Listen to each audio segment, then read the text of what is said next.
Hello dear students, आज का हमारा जो लेक्चर है वो रहेगा the fundamental unit of life, जो आपके एनसीईआरटी बुक में लेसन नंबर 5 है। और इससे पहले हमने स्टडी किया था मैटर इन आवर सराउंडिंग। आज हम इस लेसन के कंटेंट के बारे में जानेंगे कि इस लेसन में हम क्या क्या पढ़ने वाले हैं, क्योंकि किसी भी लेसन को करने से पहले हमें इस लेसन का कंटेंट का पता होना चाहिए, क्योंकि इससे ये आइडिया हो जाता है कि इस लेसन में क्या क्या चीज़ें आने वाली है। तो आइए फिर देखिए इसके लेसन के अंदर क्या क्या कंटेंट रहेगा। सबसे पहले हम इस लेसन में पढ़ेंगे सेल का इंट्रोडक्शन, कि सेल क्या होती है, सेल की शेप, साइज,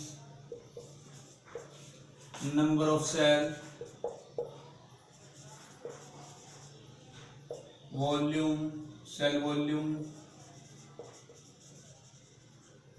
एटसेट्रा, इन चीजों के बारे में हम पढ़ेंगे। और सेकंड हम पढ़ेंगे कि जो सेल है उसके ऊपर डिस्कवरी कब कब हुई और कैसे कैसे हुई, यानी डिस्कवरी ऑफ सेल, सेल के ऊपर डिस्कवरीज, क्योंकि सेल के ऊपर बहुत सारी डिस्कवरीज हुई है। डायरेक्ट एक सेल नहीं आई थी, पहले एक नॉन लिविंग सेल खोजी गई थी, उसके बाद में लिविंग सेल खोजी गई थी, फिर धीरे धीरे इसके कंटेंट को, यानी इसके अंदर है क्या क्या, जैसे cell membrane, cell wall, nucleus, cytoplasm, protoplasm, इस तरीके से अलग अलग चीजों की खोज अलग अलग टाइम पे हुई थी। तो सेकेंड हम पढ़ेंगे डिस्कवरी ऑफ सेल, कि सेल की डिस्कवरी किस तरीके से हुई।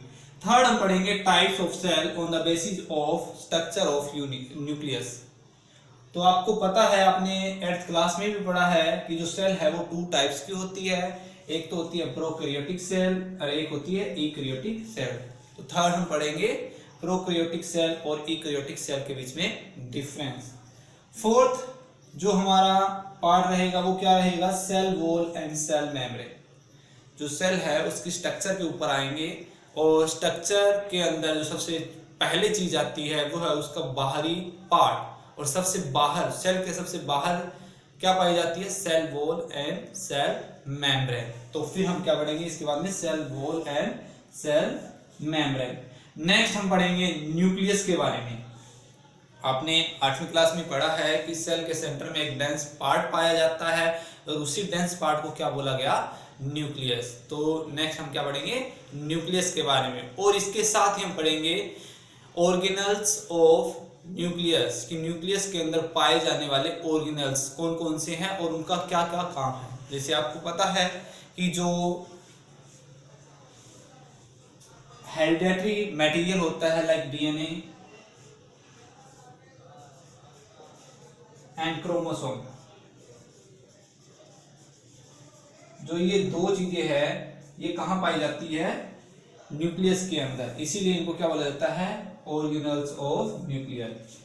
फिर हम इनके बारे में भी पढ़ेंगे, डीएनए और क्रोमोसोम है क्या, क्या इनका काम है। नेक्स्ट हम स्टडी करेंगे साइटोप्लाज्म और प्रोटोप्लाज्म के बारे में। वैसे ये चीजें आपने 8वीं क्लास में पढ़ रखी है, लगभग मैंने ये 8वीं क्लास में करवाया है, बस थोड़ा सा इसके अंदर एक्सटेंडेड फॉर्म आ जाएगी। तो 6 क्या पार्ट रहेगा हमारा, साइटोप्लाज्म एंड प्रोटोप्लाज्म। 7th जो लास्ट हमारा इस चैप्टर में रहेगा वो रहेगा हमारा difference between plant cell and animal cell, कि जो एनिमल सेल है जो प्लांट सेल है, इन दोनों के बीच में क्या डिफरेंस है। ये हमारा लास्ट का टॉपिक रहेगा। देखिए इसके अंदर एक टॉपिक है साइटोप्लाज्म एंड प्रोटोप्लाज्म। साइटोप्लाज्म और प्रोटोप्लाज्म के अंदर हम इसके अंदर पाए जाने वाले सेल ऑर्गेनल्स के बारे में भी स्टडी करेंगे, कि प्रोटोप्लाज्म या जो साइटोप्लाज्म है इसके अंदर कौन कौन से सेल ऑर्गेनल्स पाए जाते हैं। तो इसके अंदर वो सारे के सारे सेल ऑर्गेनल्स आ जाएंगे। बता देते हैं कि वो कौन कौन से होंगे।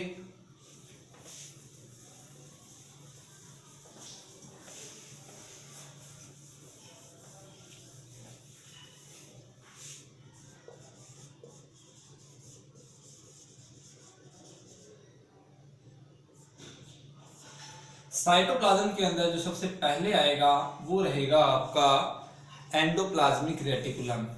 एंडोप्लाज्मिक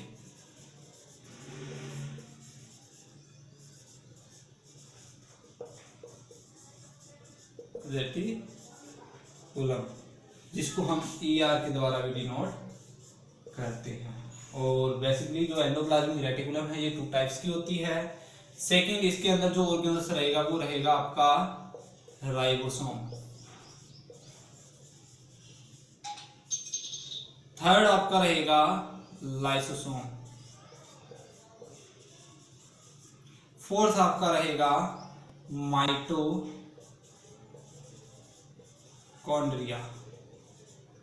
फिफ्थ आपका रहेगा वैक्यूल्स।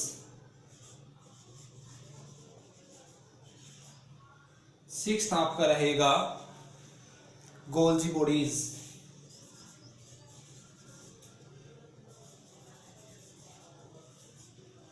एंड सेवंथ आपका रहेगा क्लोरोप्लास्ट या फिर प्लास्टिड। प्लास्टिड के अंदर ही क्लोरोप्लास्ट आ जाएंगे। ये वाले जो हमारे सेल ऑर्गेनल्स है वो सारे के सारे पाए जाते हैं साइटोप्लाज्म के अंदर। तो साइटोप्लाज्म के अंदर हम इन सेल ऑर्गेनल्स को भी स्टडी करेंगे। तो आइए आज हम चैप्टर को शुरू करते हैं, इसके इंट्रोडक्शन के बारे में पढ़ते हैं। तो आइए अब हम पढ़ते हैं सेल का इंट्रोडक्शन। सेल के बारे में थोड़ा सा पढ़ते हैं। जो सेल है वो किसी भी लिविंग ऑर्गेनिज्म की वो basic structural and functional unit होती है, जिसके कारण उसकी बॉडी अलग अलग फंक्शन परफॉर्म करती हैं। दुनिया में जो जितनी भी थिंग्स है उनको 2 कैटेगरी में डिवाइड किया गया है, लिविंग एंड नॉन लिविंग। अब जितनी भी लिविंग थिंग्स है यूनिवर्स के अंदर, हमारे यूनिवर्स के अंदर जितनी भी लिविंग थिंग्स है वो सारी की सारी इस सेल से बनी हुई है। क्लियर? और जितने भी वो फंक्शन परफॉर्म करते हैं वो सारे के सारे इसी सेल के कारण होते हैं, चाहे वो डाइजेस्टिव हो, चाहे वो रेस्पिरेशन हो, किसी भी तरीके के जो फंक्शन है वो सारे के सारे इसी सेल के कारण परफॉर्म होते हैं। अब जो सेल है, सेल की डिस्कवरी रॉबर्ट हुक ने की थी। और उसको सेल नाम क्यों दिया? क्योंकि सेल का लैटिन में वर्ड होता है सेलुला, इससे लिया गया है। और इस सेलुला का मीनिंग क्या है? Little room. लैटिन में इसका मतलब क्या है? Little room. यही नाम क्यों दिया गया? क्योंकि रॉबर्ट हुक ने सबसे पहले जो सेल देखी थी वो किसने देखी थी? रॉबर्ट हुक ने। और उसने सेल के अंदर क्या देखा? जैसे उसने स्टडी किया सेल को तो उसने क्या देखा कि जब हम किसी भी लिविंग ऑर्गेनिज्म को किसी भी माइक्रोस्कोप के द्वारा देखते तो उसके अंदर एक छोटे छोटे इस तरीके से रूम से बने होते हैं, कंपार्टमेंट बने होते हैं। और यही कंपार्टमेंट मिलके इस पूरी बॉडी का फॉर्मेशन करते हैं। इसीलिए इन्हीं कंपार्टमेंट को नाम क्या दिया गया था? सेल दिया गया था। जैसे किसी भी बिल्डिंग को बनाने के लिए एक ब्रिक्स या ब्लॉक की जरूरत पड़ती है, पूरी जो बिल्डिंग है वो एक ईंट से बनती है। इसी तरीके से जो हमारी पूरी बॉडी है, इवन किसी भी लिविंग ऑर्गेनिज्म की जो बॉडी है वो एक छोटे से ब्लॉक से मिलकर बनी हुई है और उसी ब्लॉक का नाम है सेल। ह्यूमन बीइंग के अंदर नियर अबाउट 200 टाइप्स की सेल पाई जाती है। 200 टाइप्स की सेल पाई जाती है। और जो सेल है वो अलग अलग शेप की होती है, जैसे स्फेरिकल शेप की होती है। जैसे हमारी जो मसल्स है ये सारी सेल कैसी होती है? स्फेरिकल शेप की होती है। डिस्क लाइक सेल होती है। जैसे प्लेसेंटा होता है जिससे न्यू बेबी का निर्माण होता है, वो cell disc like structure shape की होती है। ब्रांच शेप, हमारे बॉडी के अंदर जो न्यूरॉन है, नर्व सेल है, उसकी शेप कैसी है? ब्रांच्ड है, जो हमारे स्पाइनल कॉर्ड में पाई जाती है। नेक्स्ट सिलेंड्रिकल सेल, कुछ एक सेल सिलेंड्रिकल शेप की भी होती है। जैसे आपने पढ़ा होगा कि जो प्लांट है उसके अंदर 2 कंडक्टिव टिश्यू होते हैं, जाइलम एंड फ्लोएम। तो जाइलम और फ्लोएम के अंदर जो सेल पाई जाती है ना वो सिलेंड्रिकल शेप की होती है। तो इस तरीके से जो सेल है वो अलग अलग शेप की होती है। नेक्स्ट, दुनिया के अंदर जो सबसे बड़ी सिंगल सेल है वो है ऑस्ट्रिच एग।